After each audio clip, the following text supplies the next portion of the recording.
जय हिंद, वंदे मातरम। स्वागत है आप सभी का गुरुजी वर्ल्ड एग्जाम स्टडी प्लेटफॉर्म में। राष्ट्र हित में शिक्षा, this is Dheeraj Dwivedi from Guruji world.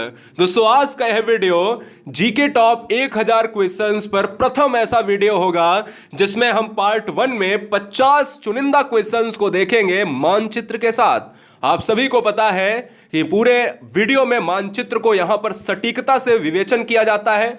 और आपको बता दें कि अभी स्टेट लेवल में लाखों बच्चों का एग्जाम क्लियर हुआ है, जिसमें थोड़ी सी तबीयत खराब हुई है, लेकिन यह वीडियो का सिलसिला आगाज हो चुका है। नए बच्चों का स्वागत है, पुराने बच्चों का स्वागत है। पहला क्वेश्चन आपके स्क्रीन पर है कि भारत के पूर्वी तट पर सर्वश्रेष्ठ बंदरगाह, यानी जब भी हम प्राकृतिक बंदरगाह की बात करते हैं तो वो कौन सा है। तो मैं आपको बता दूं कि सबसे बेहतरीन पोर्ट जो माना जाता है प्राकृतिक बंदरगाह, वो है विशाखापत्तनम।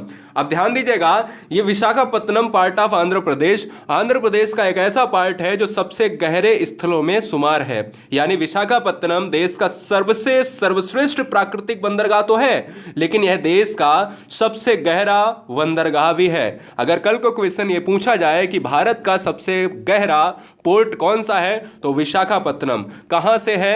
आंध्र प्रदेश से। ये याद रखिएगा। अगला क्वेश्चन आपके स्क्रीन पर दोस्तों, भारत के किस भाग में बैरन ज्वालामुखी जो है, आप वोल्केनोज की बात करते हो तो यहां से बनेंगे 2 क्वेश्चन। पहला क्वेश्चन ये कि भारत में कितने जो है सक्रिय ज्वालामुखी हैं। अगर सक्रिय ज्वालामुखी है तो वो कौन है और वो कहां पर है। देखिए, भारत के किस भाग में बैरन ज्वालामुखी द्वीप स्थित है, तो दोस्तों यह है अंडमान द्वीप समूह में। अब सबसे मोस्ट इंपॉर्टेंट पॉइंट ये आपको याद रखना है कि हमारे भारत में जो राष्ट्र, यानी भारत एक राष्ट्र है और उसमें एकमात्र सक्रिय ज्वालामुखी है, वोल्केनोज है, जिसका नाम है बैरन द्वीप। कहां पर है? यह है आपका अंडमान द्वीप समूह में है। हर राष्ट्र के बच्चे से कहना चाहूंगा, यानी हमारे जितने भी बच्चे हैं उनसे कहना चाहूंगा कि बहुत ही अच्छी तरीके से जो भी पॉइंट आपको नहीं पता है उसको तुरंत स्टार बना के नोट कीजिएगा, क्योंकि चीजें पता नहीं कहां से एग्जाम में पूछ ली जाए। तीसरा क्वेश्चन, शुद्ध जल का पीएच मान कितना होता है। अब देखिए, पीएच का मतलब क्या होता है? Potential of hydrogen. बहुत तमाम किताबों में अलग अलग आपको मिलेगा, ठीक है ना। अब यहां से क्वेश्चन बनेंगे 4 से 5। अब देखिएगा, पीएच की वैल्यू अगर पूछता है शुद्ध जल में तो ये होती है 7 होती है, ठीक है ना। तो आपको याद रखना है कि जब भी पीएच का मान 7 होता है तो ये क्या है? ये एक उदासीन वैल्यू है। और पीएच अगर बढ़ता है तो वो एक क्षारीय प्रकृति की बात करता है, यानी 7 से अधिक है तो वो एक बेस में जाता है, क्षारीय बनता है। और 7 से अगर कम है, जिस तरीके से खट्टे पदार्थ होते हैं वो 7 से कम होते हैं, वो एसिडिक में जाते हैं, अम्लीय होते हैं। मैं आपको कुछ पॉइंट बताता हूं जहां से एग्जाम में क्वेश्चन पूछे जाते हैं। सबसे ज्यादा ये क्वेश्चन पूछा जाता है, ये 2 क्वेश्चन बहुत पूछे जाते हैं। नमक का पीएच कितना होता है? 7 होता है। और साथ में शुद्ध जल का पीएच होता है, वो भी 7 होता है। दूध का पीएच 6.4 है। और इसी के साथ आपको रक्त का पीएच याद रखना है, एक ज्यादा रक्त का पीएच होता है 7.4। जल का पीएच पता ही है। शराब का पीएच 2.8 होता है, अम्लीय होता है। टमाटर का पीएच भी एसिटिक होता है, 4.5 होता है। और अम्लीय वर्षा का पीएच सिंपल सी बात है, 7 से कम होगा 5। और HCl सबसे ज्यादा हार्ड होता है, वो 1 होता है, ठीक है ना। चलिए, 4 नंबर कह रहा है कि वह काल्पनिक रेखा जो पृथ्वी को 2 भागों में बांटती है वो क्या कहलाती है। चैनल पर पहली बार है तो चैनल को सब्सक्राइब कर लें। आवाज थोड़ी सी डाउन होगी, हम कह सकते हैं कि कहीं ना कहीं ये चीजें एक टीचर के लिए आसान नहीं होती हैं और एक बच्चे के लिए भी आसान नहीं होती हैं। देखिए, पढ़ने के लिए समय आपको निकालना पड़ेगा और हमें भी पढ़ाने के लिए समय देना पड़ेगा, जिसमें हमारे स्वास्थ्य में अप्स एंड डाउन्स होते रहेंगे।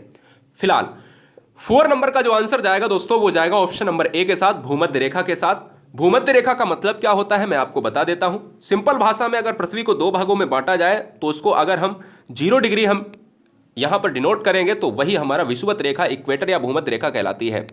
इसमें आपको 3 लाइंस दिख रही होंगी, ये भूमध्य रेखा है। इसमें आपको ये ऊपर वाली लाइन दिख रही होगी, ये कर्क रेखा है। इसमें आपको एक नीचे वाली लाइन दिख रही होगी, ये मकर रेखा है। मकर रेखा की यहां पर एक बहुत इंपॉर्टेंट पॉइंट बताते हैं आपको कि 23.5 डिग्री साउथ में है। और ये कर्क रेखा की बात करें जो आपके भारत के बीचों बीच से गुजरती है, ये है आपका नॉर्थ में है, ठीक है ना। ये दोनों पॉइंट एग्जाम में अभी हाल ही में पूछे गए हैं, बहुत अच्छे से आपको याद रखना है। और अगर बीच वाली पूछा जाए तो ये इस क्वेश्चन का आंसर जाएगा ऑप्शन नंबर ए के साथ। अच्छा, कल को क्वेश्चन ये पूछ लिया जाए कि वह काल्पनिक रेखा जो भारत को दो भागों में, अगर यहां से ये क्वेश्चन पूछ लिया जाता भारत को, तो तुरंत आंसर हो जाता कर्क रेखा। पृथ्वी को अगर पूछेगा तो भूमध्य रेखा, क्योंकि पृथ्वी गोल है और इससे 20 से जाएगी 0 डिग्री। और भारत की अगर मैं बात करूं तो भारत से देखिए यहां से कर्क रेखा गुजरती है, तो ये बीचों बीच से भारत के संदर्भ में ये और पृथ्वी के संदर्भ में ये, तो ऑप्शन ए जाएगा।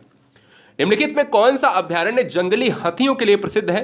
तो दो क्वेश्चन आपको नोट करने हैं। एक तो क्वेश्चन अभी हाल ही में पूछा गया है कि जंगली जो है गधों के लिए कौन सा स्टेट या कौन सा अभ्यारण्य। जंगली गधों के लिए जो स्टेट है वो है आपका गुजरात। क्या है? गुजरात है। और ये दोस्तों आपका कहां पर है? ये है आपका कच्छ के रण में, ठीक है ना। कच्छ का जो रण है वो दोस्तों जंगली गधों को कहा जाता है, खुर कहा जाता है। और ये स्टेट बहुत इंपॉर्टेंट है, अभी हाल में पूछा गया, परसों एग्जाम जो हुआ है उसमें ये पूछा गया कि जंगली गधे किस राज्य के लिए प्रसिद्ध हैं? वो गुजरात के लिए है। अगर जंगली हाथी पूछ लिया जाए, एलिफेंट, तो वो है कहां पर? पेरियार में है। और ये पेरियार कहां पर है दोस्तों? ये पेरियार आपका बनेगा केरल में। तो इसलिए आपको याद रखना है इस क्वेश्चन का जो राइट आंसर जाएगा वो ऑप्शन नंबर बी के साथ, ठीक है ना। तो चलिएगा अगले क्वेश्चन की तरफ बढ़ूंगा मैं। और आप सभी को पता होगा कि चंद्रप्रभा की बात करें बच्चे कह रहे उत्तर प्रदेश होगा, मानस की बात करें तो असम होगा, पेरियार की बात करें तो यहां पर आपका केरला हो जाएगा, बांदीपुर कर्नाटक में पड़ता है। अगला क्वेश्चन, निम्नलिखित में कौन से ग्रह के सर्वाधिक प्राकृतिक उपग्रह अथवा चंद्र हैं? चंद्र का मतलब चंद्रमा नहीं होता बेटा, चंद्र का मतलब होता है सैटेलाइट। सैटेलाइट का मतलब होता है उपग्रह। उपग्रह का मतलब होता है जो सूर्य के चारों तरफ चक्र जो है परिक्रमा नहीं, जो ग्रहों के चारों तरफ लगाते हैं। यानी एक हमारा सन होता है, इसके चारों तरफ जो चक्कर लगाएगा वो कहलाएगा ग्रह, और इसके चारों तरफ जो चक्कर लगाएगा वो क्या कहलाएगा? वो कहलाएगा उपग्रह कहलाएगा। अब मेरी बात समझ रहे हो ना कि ऐसा आपको कौन सा यहां पर प्लेनेट बताना है जिसके सबसे ज्यादा सैटेलाइट है? वो दोस्तों आपका बृहस्पति हो जाएगा। बृहस्पति के बाद आपका शनि आ जाता है, कभी कभी शनि के बढ़ भी जाते हैं। एनसीईआरटी के मुताबिक ये क्वेश्चंस का आंसर माना जाएगा। फिलहाल अगर मैं बात करूं पीला रंग का बृहस्पति, मंगल की बात करूं तो ये लाल रंग का है रेड ऑक्साइड की वजह से, ठीक है ना। अगला क्वेश्चन आपके स्क्रीन पर मैं लेता हूं 7 नंबर, जो है भारतीय संविधान से। संविधान के किस संशोधन से शिक्षा एक मौलिक अधिकार बन गई है? दो क्वेश्चन बनेंगे। अभी जो एग्जाम हुआ है कुछ समय पहले उसमें यह पूछा गया था कि कौन सा आर्टिकल, लेकिन अगर मैं आपको दोनों चीजें बता दूं तो हम कह सकते हैं कि एग्जाम हमारा आसान। पहली बात, 3 क्वेश्चन नोट कर लीजिएगा। शिक्षा को किस में रखा गया है? तो शिक्षा को दोस्तों यहां पर एक फंडामेंटल राइट्स में रखा गया है, मौलिक अधिकार में रखा गया है। दूसरा क्वेश्चन कि कौन सा संविधान संशोधन है? तो अमेंडमेंट्स की बात करूंगा तो 86 में संविधान संशोधन की बात हुई है। आर्टिकल की बात अगर करी जाए तो आप 21A लगाइएगा। तो मैं ये कह सकता हूं कि इस क्वेश्चन का जो राइट आंसर है वो ऑप्शन नंबर दोस्तों किसके साथ? बी के साथ चला जाएगा। हम राइट। अगले क्वेश्चन की तरफ बढ़ूंगा, क्वेश्चन नंबर 8। देखिए क्वेश्चन को बहुत बारीकी से पढ़ेंगे, बहुत शिद्दत के साथ पढ़ेंगे। ये नहीं हो सकता कि मैं कुछ भी उठा के पढ़ाने लगूं। ये हो सकेगा बिल्कुल कि एग्जाम में बाहर से कोई क्वेश्चन नहीं आएगा। बहुत जबरदस्त तरीके से टीम मैनेजमेंट के द्वारा सारी चीजें बहुत बारीकी से परखी जाती हैं विद मैप के साथ, इसलिए पहली बार है तो शिद्दत के साथ सब्सक्राइब करें। विश्व का सबसे ऊंचा पठार कौन सा है? तो दोस्तों यहां पर व्याख्या करने की आवश्यकता नहीं है। आप देख रहे होंगे यहां पर पार्ट में तिब्बत का जो पठार है वो वर्ल्ड का सबसे ऊंचा पठार है। ऊंचे और बड़े में फर्क होता है। फिलहाल इस क्वेश्चन का जो राइट आंसर जाएगा वो सी के साथ। 9 नंबर देखिए, कर्क रेखा और मकर रेखा की स्थिति मैंने आपको ऑलरेडी बताई हुई है। कर्क रेखा एक 23.5 डिग्री नॉर्थ में है, मकर रेखा दोस्तों 23.5 डिग्री साउथ में जाती है। और हम ये कह सकते हैं कि जो उसके बीच का जो क्षेत्र होता है वो क्या कहलाएगा? वो कहलाएगा उष्ण कटिबंधीय क्षेत्र। क्यों? क्योंकि जो आपका ये वाला पार्ट है ना, ये पार्ट जो है ये उष्ण कटिबंधीय क्षेत्र में आता है। अमेजॉन के जो वर्षावन है आपको देखने को मिलेंगे। आपने ये भी देखा होगा कि कहीं ना कहीं यहां पर सबसे ज्यादा बारिश और सबसे ज्यादा गर्मी का एहसास होता है, और इसलिए सबसे ज्यादा जैव विविधता का प्रकोप यानी बायोडाइवर्सिटी, जिसको हम 22 मई को मनाते हैं हर साल, वो बायोडाइवर्सिटी सबसे ज्यादा यहां पर मिलेगी आपको। ऑप्शन सी चला जाएगा। अगला क्वेश्चन नंबर 10, बोमडिला दर्रा किस राज्य में स्थित है? दोस्तों जम्मू कश्मीर की अगर हम बात करते हैं तो बहुत सारे दर्रे हैं, जिसमें हम कहते हैं कि भाई जम्मू के लिए कश्मीर को जोड़ने वाली, कश्मीर से आप चाइना को, कश्मीर से आप पाकिस्तान को, गिलगिट को जोड़ने वाले दर्रे, बहुत सारे हैं, लेकिन बोमडिला दर्रा किस राज्य में है? तो बोमडिला दर्रा दोस्तों हमारे अरुणाचल प्रदेश स्टेट में है, इसलिए इस क्वेश्चन का आंसर ऑप्शन नंबर बी जाएगा। अरुणाचल प्रदेश को अगर मैप में देखा जाए तो इस तरीके का दिखता है, रेड कलर वाला। अरुणाचल प्रदेश से दो क्वेश्चन बन सकते हैं कि एग्जाम में सबसे पूर्व में स्थित राज्य कौन सा है, तो पूर्व में स्थित जो राज्य है वो है अरुणाचल प्रदेश। क्वेश्चन नंबर 2 बन सकता है कि सबसे पहले जो सनलाइट है यानी सन की किरणें, सूरज की किरणें या सबसे पहले सूर्य उदय किस राज्य में होता है, वो भी अरुणाचल प्रदेश। क्यों? रीजन क्या है? रीजन ऑफ, भाई सिंपल सी बात है कि ईस्ट में है। और तीसरा क्वेश्चन ये बहुत इंपॉर्टेंट बनेगा कि नेफा नगर किस नाम से जाना जाता है, यानी नेफा नगर को क्या कहा जाता है इस समय? नेफा नगर के नाम से पहले जाना जाता था अरुणाचल प्रदेश। और पांचवा क्वेश्चन, इसकी राजधानी क्या है? तो इसकी राजधानी है ईटानगर, इसकी राजधानी है। ठीक है ना? चलिए, ये आपको याद रखना चाहिए। भारत का सर्वाधिक जस्ता उत्पादक राज्य कौन सा है? देखिए, जहां पर आप जस्ता की बात करते हो तो वहां पर एक पॉइंट हमेशा याद रखना कि सीसा जस्ता कहीं ना कहीं आपको मिलने वाले हैं। और जस्ता मिलेगा, सीसा मिलेगा, तो ये सभी पार्ट राजस्थान के एक बहुत ही बृहद इलाके में देखने को मिलते हैं। राजस्थान मानचित्र में देखा जाए तो इस तरीके का एक पार्ट है। पंचायती राज को देखा जाए तो राजस्थान स्टेट से ही शुरू किया गया था, नागौर जिले से शुरू किया गया था। राजस्थान एक राज्य, वो राज्य है जो एक बृहद क्षेत्रफल के अनुसार सबसे नंबर 1 अपना नाम दर्ज करता है। राजस्थान का एक शहर है जिसको हम जयपुर कहते हैं, तो उसकी विशेषता क्या है ये भी हम इसी वीडियो में जानने वाले हैं। ठीक है ना? तो चलेंगे अगले क्वेश्चन पर और बढ़ेंगे क्वेश्चन नंबर 12 पर। एक हम लेते हैं विश्व पर, और जो भारत और एक अन्य जो है कंट्री के साथ बहुत ही अच्छी तरीके से क्वेश्चन बनाता है, जो आपको देखना चाहिए। 3 बीघा गलियारा, गलियारे को कहते हैं इंग्लिश में कॉरिडोर। 3 बीघा कॉरिडोर किन दो देशों के बीच में है? किन दो देशों को यह 3 बीघा कॉरिडोर जोड़ता है? तो यहां पर अगर मैं बात करता हूं भारत बिटवीन बांग्लादेश, भारत बिटवीन बांग्लादेश को हम लोकेशन, आप अगर मैं बात करता हूं यहां पर, ये आप देखिए पार्ट, भारत का एक ऐसा पार्ट आपने देखा होगा कि त्रिपुरा को बांग्लादेश जो है 3 तरफ से घिरे हुए है। और यही दोस्तों हम ये कह सकते हैं कि यही मध्य में एक पार्ट है जिसमें हम 3 बीघा गलियारा, 3 बीघा कॉरिडोर की बात करते हैं। तो भारत और बांग्लादेश आप कतई भूलेंगे नहीं। ठीक है ना? यह बात आपको याद रखनी पड़ेगी। चलिए, विश्व की सबसे लंबी पर्वतीय श्रृंखला। अब ये क्वेश्चन आपके लिए इंपॉर्टेंट इसलिए बन जाता है क्योंकि 3 से 4 क्वेश्चंस आपके बनते हैं कि यह पर्वत श्रृंखला कहां पर है। विश्व की सबसे लंबी पर्वत श्रृंखला है आपकी एंडीज, ये आपको याद रखना है। अगर कल को क्वेश्चन एग्जाम में पूछ लिया जाए कि रॉकी पर्वत श्रृंखला है या रॉकी पर्वत है, ये कहां पर है, तो अमेरिका में, यूएसए में। एटलस मोरक्को पार्ट में, आल्पस इटली पार्ट में पड़ता है क्या, यूराल रशिया में पड़ता है क्या? आप कमेंट करके बताइएगा फटाफट। अगला क्वेश्चन आपके स्क्रीन पर है 14 नंबर, थोड़ा सा आसान नहीं है लेकिन आपको मैं बताऊंगा तो मुझे लगता है कि आप भूलेंगे नहीं। क्वेश्चन की लैंग्वेज बड़ी कठिन है। निम्नलिखित में कौन सा अनुच्छेद राष्ट्रपति यानी प्रेसिडेंट, प्राइम मिनिस्टर यानी राष्ट्रपति व प्रधानमंत्री के संबंधों को समुचित ढंग से परिभाषित करता है? तो आप सभी को मैं बता दूं कि इस क्वेश्चन में सिंपल सा ये पूछा जा रहा है कि ऐसा कौन सा आर्टिकल है जिसमें प्रेसिडेंट, प्रधानमंत्री यानी राष्ट्रपति जो है वो कुछ मामलों में प्रधानमंत्री से विचार विमर्श कर सकता है। तो राष्ट्रपति जब विचार विमर्श की स्थिति में होता है तो वो आंसर हमारा आर्टिकल 78 हो जाएगा। राष्ट्रपति पद के लिए अगर मैं बता दूं कि कौन से संविधान के अनुच्छेद में लिखा है कि एक राष्ट्रपति होगा, तो अनुच्छेद 52 कहता है कि भारत का एक राष्ट्रपति होगा। राष्ट्रपति तीनों सेनाओं का सर्वोच्च सेनापति होगा, साथ में पहला भारत का नागरिक भी होगा। अगला क्वेश्चन, भारत में जिप्सम का सर्वाधिक उत्पादन किस राज्य में होता है? तो दोस्तों भारत में अगर मैं बात करता हूं जिप्सम के लिए, तो आपको वही राज्य लगाना है जो अयस्कों के लिए एक बेहतरीन स्थान रखता है। अयस्कों का लगभग 60 से 80% पार्ट राजस्थान के इलाके से निकाला जाता है। तांबा जस्ता से लेकर जिप्सम का एक बहुत बड़ा खनन क्षेत्र मिलेगा। राजस्थान के बारे में अगर मैंने आपसे बात करी है तो एक ऊंटों का मेला लगता है यहां पर, और वो ऊंट का मेला राजस्थान के किस शहर में लगता है यह आपको कमेंट बॉक्स में कमेंट करना है। बहुत सुंदर। क्वेश्चन नंबर 16 से आपके 2 क्वेश्चन बनते हैं। दोनों क्वेश्चन को बहुत अच्छे से लिख लीजिएगा क्योंकि ये मौका दोबारा नहीं मिलेगा। किताबों में बहुत अक्सर मिलता है, बच्चे नज़रअंदाज करते हैं। मैं आपको बताता हूं दोस्तों, यहाँ पर पीतल एक मिश्र धातु है, यानी पीतल जो है वो किससे बनी है? आपको मैं बता दूं, पीतल जो है वो तांबा और जस्ते से बनी है। पीतल तांबा और जस्ता आप मारेंगे, जल्दी से कमेंट कीजिएगा, बहुत बढ़िया। तो वही परेशानी वाली बात हो जाती है कि तांबा और कहीं ना कहीं जिंक और जस्ता में बच्चे कंफ्यूज होते हैं। तो भैया एक ही चीज़ है, मैं बता दूं, 3 पॉइंट आपको नोट करने हैं। देखिएगा, पीतल जो है जिसको हम इंग्लिश में ब्रास कहते हैं, जिंक हम जस्ता को रिलेट कर सकते हैं, इसलिए पीतल जो बनती है वो तांबा जिंक तांबा जस्ता।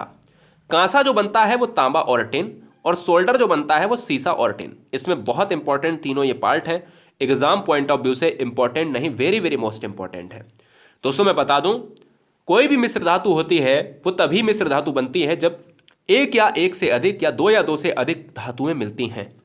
इसलिए जो ब्रास है वो तांबा और जिंक का एक पार्ट है, जस्ता का एक पार्ट है, इसलिए ऑप्शन ए चला जाएगा दोस्तों। बहुत सुंदर। आपातकाल की स्थिति में राज्य विधानसभा की अवधि बढ़ाई जा सकती है। तो दोस्तों आपको मैं बता दूं कि जब भी इमरजेंसी लगती है और राज्य विधानसभा में इमरजेंसी लगी हुई है, मुझे लगता है कि राज्य की स्थिति ठीक नहीं है या देश की स्थिति ठीक नहीं है, तो हम ये कह सकते हैं कि उसकी अवधि को बढ़ाना चाहिए। अब उस अवधि को कौन बढ़ाएगा? इमरजेंसी काल को हमारी पार्लियामेंट ही बढ़ा सकती है दोस्तों, और ये पार्लियामेंट के ही दायित्व का क्षेत्र है, इसलिए इस क्वेश्चन का आंसर ऑप्शन नंबर डी चला जाएगा।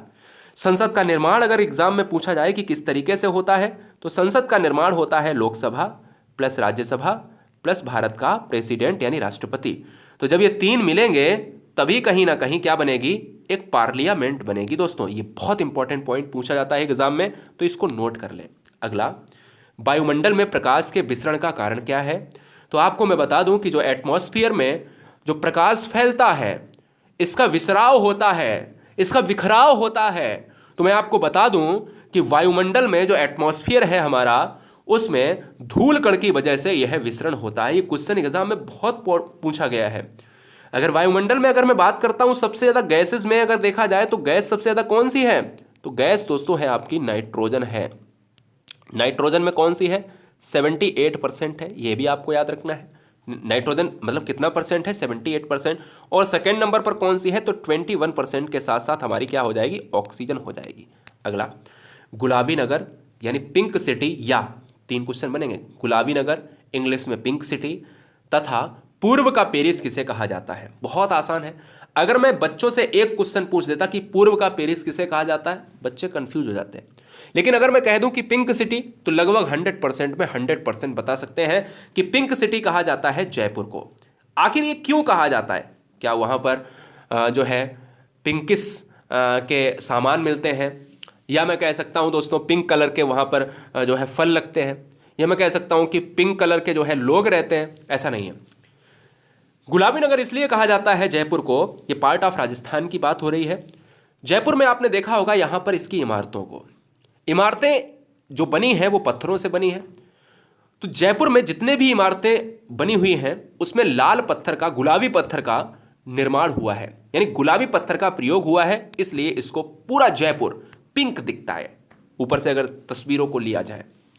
किस मुस्लिम शासक ने जजिया ब्राह्मणों से भी वसूल किया? तो दोस्तों जजिया कर एक ऐसा है जो गैर ब्राह्मणों से वसूल किया जाता था, और मैं ये कह सकता हूं कि किस मुस्लिम शासक ने जजिया ब्राह्मणों से वसूल किया था, तो मैं ये कह सकता हूं कि फिरोज तुगलक हो जाएगा, और इसका शासनकाल था 1351 से 1388। और ये क्वेश्चन बहुत ही इंपॉर्टेंट है, very very most important question में अगर ये पूछा जाए कि सबसे ज्यादा कठोर शासनकाल किसका रहा है, कौन सा शासक रहा है? अलाउद्दीन खिल्जी। अलाउद्दीन खिल्जी का एक बेहतरीन शासन माना जाता है। फिलहाल ऑप्शन जाएगा बी के साथ। अक्सर आपने देखा होगा क्वेश्चन पूछा जाता है ज्योग्राफिकल पॉइंट से कि वायुमंडल मुख्यतः गर्म होता है। आखिर यह वायुमंडल गर्म क्यों होता है? वायुमंडल गर्म होने का रीजन क्या है दोस्तों? सूर्य की सीधी किरणों से यह गर्म हो जाता है क्या? पृथ्वी से विकिरण द्वारा हो जाता है क्या? पृथ्वी के अंदर की ऊष्मा से होता है क्या? पृथ्वी की गति के घर्षण से होता है? तो मैं ये कह सकता हूं कि पृथ्वी का जो विकिरण है वो बहुत इंपॉर्टेंट है। वायुमंडल से जो आने वाली किरणें हैं, सूर्य के द्वारा आने वाली किरणें हैं, जिसमें कार्बन डाइऑक्साइड कहीं ना कहीं अपनी भूमिका को ज्यादा निभाता है, और पृथ्वी से विकिरण के द्वारा ही ये क्या कहीं ना कहीं गर्म होता है। इसलिए इस क्वेश्चन का जो राइट आंसर है वो ऑप्शन नंबर बी जाएगा। कई बार बच्चे जब ऑप्शन नंबर ए लगाते हैं तो उनको लगता है कि कहीं ना कहीं ये सही होगा, जो गलत हो जाता है। काली मिट्टी किस फसल के लिए दोस्तों सबसे बेहतरीन मानी जाती है? तो मैं आपको बता दूं कि दोमट मिट्टी को धान और गेहूं के लिए, चावल के लिए, वही धान और चावल एक ही बात है, और काली मिट्टी के लिए कपासी मिट्टी कहा जाता है। तो इसलिए आपको याद रखना है कि आप कपासी मिट्टी की जब भी बात करते हैं तो यह जाएगा। आप रेगुड़ मिट्टी की बात करते हो या रेगुड़ मिट्टी तो ये जाएगा। अगर आप चरनोजम मिट्टी की बात करते हो तो ये जाएगा, ठीक है ना। तो ये कपासी मिट्टी को ही, और इसको एक और नाम से जानते हैं, बहुत नाम से जानते हैं, फिलहाल मैंने आपको बता दी लावा मिट्टी, क्योंकि इसका निर्माण लावा से हुआ है। ये फैक्ट पूछा जाता है कि काली मिट्टी का निर्माण किससे हुआ है, लावा से हुआ है, इसलिए इसको काली मिट्टी कहा जाता है। मुद्रा राक्षस के लेखक कौन है? तो दोस्तों आपको याद रखना है कि मुद्रा राक्षस के लेखक यानी हम कह सकते हैं कि विशाख दत्त हैं। इसमें कोई भी यहां पर डिफिनेशन की आवश्यकता नहीं है, ऑप्शन डी चला जाएगा। अंतरिक्ष में कृत्रिम उपग्रह प्रक्षेपण करने वाला विश्व का पहला देश कौन सा है? अंतरिक्ष में कृत्रिम यानी मनुष्य के द्वारा निर्मित किया गया सैटेलाइट अगर देखा जाता है तो रसिया हो जाएगा। रसिया एक क्षेत्रफल की दृष्टि से सबसे बड़ा पूरे वर्ल्ड में देखा जाए तो एक कंट्री माना जाता है, ठीक है ना। तो हम ये कह सकते हैं कि जो रूस है वो इस क्वेश्चन का राइट आंसर चला जाएगा। चलिए, विश्व का प्रथम कागजी मुद्रा जारी करने वाला देश। कागज को बनाने के लिए एक वस्तु का निर्माण होता है, एक वस्तु की आवश्यकता होती है जिसका नाम है लकड़ी। लकड़ी के लिए पेड़ काटे जाते हैं और उससे अखबार या पेपर या कागज बनता है। सबसे ज़्यादा इसका निर्माण चाइना के द्वारा, यानी हम कह सकते हैं कि सबसे पहली बार चाइना के द्वारा इसकी खोज करी गई है और चाइना में ही सबसे ज़्यादा निर्मित किए जाते हैं। गुप्त वंश के किस शासक ने सर्वप्रथम महाधिराज की उपाधि धारण की थी? बहुत इंपॉर्टेंट क्वेश्चन है, जबरदस्त पॉइंट वाला क्वेश्चन है कि गुप्त वंश की जब भी बात होती है तो चंद्रगुप्त प्रथम लिच्छवी गणराज्य की राजकुमारी देवी से विवाह हुआ था।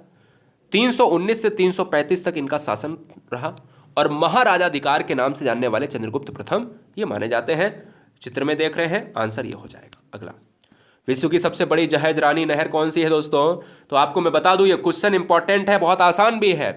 आपने खूब पढ़ा होगा कि स्वेज नहर, स्वेज नहर, और स्वेज नहर कहीं ना कहीं इस क्वेश्चन का राइट आंसर हो जाएगा कि जब वर्ल्ड में पूछा जाए कि सबसे बड़ी जहाज रानी नहर कौन सी है तो वो दोस्तों यहाँ पर कैनाल के साथ ऑप्शन नंबर बी को लॉक करेगा।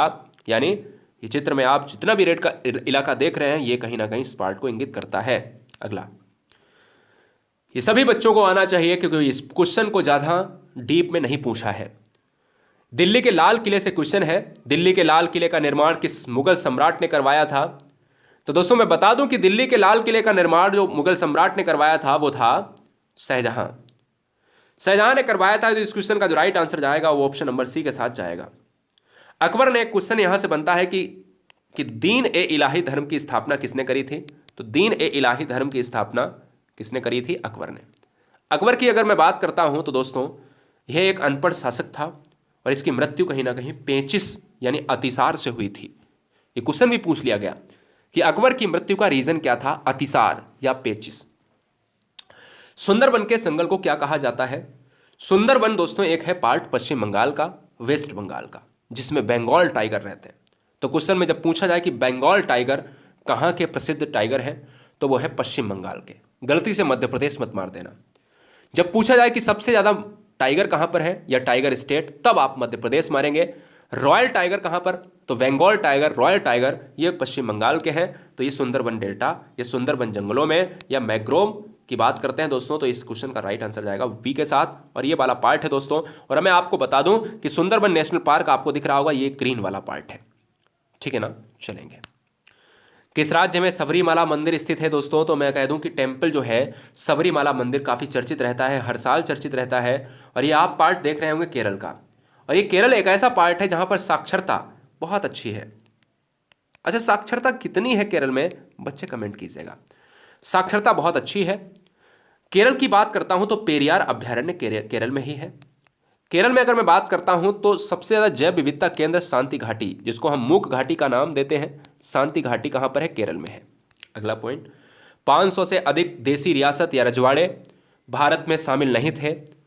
उसमें एक जोरदार अथक प्रयास किया गया और उसमें विलय कराया गया। रजवाड़े यानी देसी रियासतों को शामिल करने के लिए सबसे ज़्यादा कार्य किसने किया है? उत्तरदायी कौन रहा है? सरदार वल्लभ भाई पटेल साहब रहे। इसलिए इस क्वेश्चन का राइट आंसर डी जाएगा और वल्लभ भाई पटेल को युगों युगों तक याद किया जाएगा, ठीक है ना। चलिए, भारत में स्वच्छ जलीय मछली का सबसे बड़ा उत्पादक राज्य कौन सा है? तो सबसे ज़्यादा अच्छी मछली, ताजी मछली का केंद्र, स्टेट आपको मैं बता दूं, पश्चिम बंगाल है वेस्ट बंगाल। याद रहे कि जितने भी तटीय इलाका है इसमें सभी में, गुजरात में भी बहुत अधिक मात्रा में मछली का उत्पादन होता है। लेकिन हमसे क्वेश्चन में यह पूछा जा रहा है कि स्वच्छ मछली, ताजा पानी, ताजी मछली, ये वाला राज्य है तो वो पश्चिम बंगाल है। पश्चिम बंगाल की राजधानी कोलकाता है। और इस कोलकाता की जब मैं बात करता हूं तो ये किस रिवर के किनारे बसा हुआ है? तो हुगली नदी के किनारे बसा हुआ है। ये क्वेश्चन पूछा जाता है कि कोलकाता किस नदी के किनारे बसा हुआ है? हुगली नदी। विश्व का सबसे बड़ा द्वीप कौन सा है मेरे लाल? तो सबसे बड़ा द्वीप है ग्रीनलैंड। कोई भी आवश्यकता नहीं है इसको बताने के लिए, ग्रीनलैंड एक डेनमार्क का पार्ट है दोस्तों। इस क्वेश्चन का जो राइट आंसर जाएगा वो ऑप्शन नंबर सी के साथ राष्ट्रीय मरु उद्यान, जिसको हम राजस्थान के नाम से जानते हैं। तो क्वेश्चन में पूछ सकता है कि कौन से स्टेट को मरु उद्यान के नाम से जानते हैं? तो पार्ट ऑफ राजस्थान की बात करेंगे दोस्तों। राष्ट्रीय मरु उद्यान राजस्थान को कहा जाता है, स्टेट को कहा जाता है। तो ये दोस्तों यहां पर हम कह सकते हैं कि इस क्वेश्चन को एक और नाम से जानते हैं, जीवाश्म पार्क। जीवाश्म पार्क कौन सा स्टेट माना जाता है? राजस्थान। मरु उद्यान राजस्थान, इसलिए ऑप्शन जाएगा बी के साथ। अच्छा, टाइगर के लिए मध्य प्रदेश। संविधान यानी इंडियन कॉन्स्टिट्यूशन के किस आर्टिकल के तहत कौन से स्टेट में संवैधानिक, यानी किसी भी स्टेट में संवैधानिक तंत्र अगर विफल हो जाता है, कि कोई भी राज्य अगर अपना तंत्र नहीं चला पा रहा है, हाथ खड़े कर देता है, कानून व्यवस्था खत्म हो जाती है, तो राष्ट्रपति शासन लगता है। और वो कौन लगाता है? राज्यपाल लगाता है प्रधानमंत्री की परामर्श पर, या राष्ट्रपति की। तो हम ये कह सकते हैं कि राष्ट्रपति के लिए, है ना।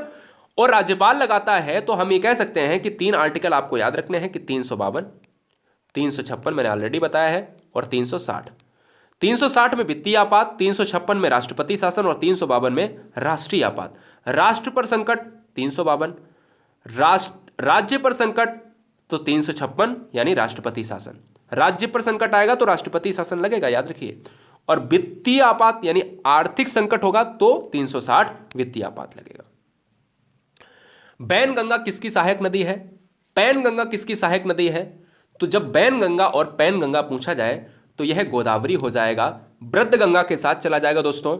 और इस क्वेश्चन का जो राइट आंसर जाएगा वो ऑप्शन नंबर ए के साथ, गोदावरी वाला पार्ट आप देख रहे होंगे, तो हम कह सकते हैं यहां पर चला जाएगा। मनुष्य के गर्दन में कौन सी ग्रंथि होती है? लिया है दोस्तों आपके बायोलॉजिकल ज्योग्राफी जीके से लिया है क्वेश्चन एक, मनुष्य के गर्दन में कौन सी ग्रंथि होती है? तो इस क्वेश्चन का जो राइट आंसर है दोस्तों वो हमारा चला जाएगा किसके साथ? थाइमस ग्लैंड के साथ। क्या है? थाइमस ग्लैंड के साथ, ऑप्शन नंबर डी। अगला, संविधान सभा की राष्ट्रीय ध्वज समिति के अध्यक्ष कौन थे? तो ध्वज समिति के अध्यक्ष जब भी पूछा जाता है तो एक झंडा समिति में जेबी कृपलानी आ जाते हैं कभी कभी, ठीक है ना। बहुत सी किताबों में अलग अलग है, लेकिन ध्वज समिति में डॉक्टर राजेंद्र साहब जी ही आएंगे, इसलिए ऑप्शन ए जाएगा।